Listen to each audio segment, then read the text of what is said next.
اليوم غنشارك معكم بانكيك بالبودر.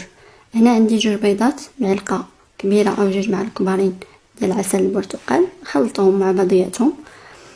هنا عندي قطره ديال خل التفاح، ملعقه ديال مبشور البرتقال، غادي نزيد عليهم ديال ملح الهيمالايا وملعقه ديال البودر اللي فيهم النفع والثلج.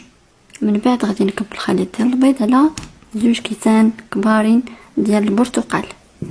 هنا عندي عصير 2 برتقالات. غادي نخلط المكونات مع بعضياتها. في الاخير غادي نضيف زيت الزيتون والخميره مع الدقيق حسب الخليط. كلشي كيعرف يدير بانكيك. وهذا هو الشكل النهائي ديالهم. من بعد ما طيبتهم خرجت لي 14 حبه، وبالصحه والراحه. تقدروا تاخذوهم للفطور والغوتي. ما تنساوناش من حركه الاكسبلور ولايك وكومنتير. السلام عليكم.